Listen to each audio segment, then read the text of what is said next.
కడప నగరం సార్ అధ్యక్ష, నా కాన్స్టిట్యున్సీ కడప అధ్యక్ష. కడపలో 2004లో ఒక ఆటో నగర్ నిర్మించాలని 13 ఎకరాల 33 సెంట్లు ఆటో నగర్ కేటాయించడం జరిగింది అధ్యక్ష. ఈ Kadapa town auto mechanic association ఒక అసోసియేషన్ ఫామ్ చేసి దాంట్లో 1000 మంది మెకానిక్స్ ఆ అసోసియేషన్లో ఫామ్ చేసి గవర్నమెంట్లో ఆ రోజు రిప్రజెంట్ చేయడం జరిగింది అధ్యక్ష. ఆ చేసిన తర్వాత 13 ఎకరాల 33 సెంట్లు ఆ ఆటో నగర్ కోసం శాంక్షన్ చేయడం జరిగింది అధ్యక్ష. కానీ ఆ రోజుల్లో కడప నగరానికి ఒక రింగ్ రోడ్డు ఏర్పాటు చేయడం జరిగింది అధ్యక్ష. దాంట్లో భాగంగానే 1 ఎకరా 69 సెంట్లు ఆ రింగ్ రోడ్డుకి వెళ్ళిపోవడం జరిగింది అధ్యక్ష. దాని తర్వాత ఏదైతే కడప ఆటో మెకానిక్ అసోసియేషన్ వాళ్ళందరూ కూడా ప్రభుత్వానికి ఆ రోజుల్లో అడగడం జరిగింది అధ్యక్ష.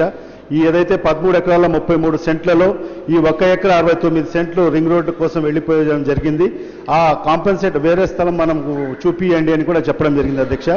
దాంట్లో భాగంగానే 2008వ సంవత్సరంలో 1 ఎకరా 67 సెంట్స్ వాళ్లకు దాని పక్కనే సైట్ కూడా అలాకేషన్ కూడా జరిగింది అధ్యక్ష. అది కూడా ఆ రోజులో గవర్నమెంట్ పర్ ఏకర్ 50,000 రూపీస్ తో క్వశ్చన్ అడగండి అదే అధ్యక్ష 50,000 తో 6,66,500 రూపాయలు వాళ్ళు డబ్బులు కట్టి కూడా ఏదైతే ల్యాండ్ వాళ్ళకు హ్యాండ్ ఓవర్ చేయడం జరిగింది అధ్యక్ష. కానీ ఇప్పటి వరకు కూడా దానికి ఎలాంటి మౌలిక సదుపాయాలు వాళ్ళకు కల్పించలేదు అధ్యక్ష.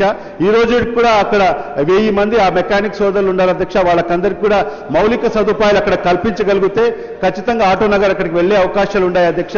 ఖచ్చితంగా దీని మీద ప్రభుత్వ దృష్టి సారించి 50 లక్షల రూపాయలు దానికి మౌలిక సదుపాయాలు కేటాయించి దానికి తప్పకుండా తగు చర్యలు తీసుకోవాల్సిందిగా నేను డిమాండ్ చేస్తాను.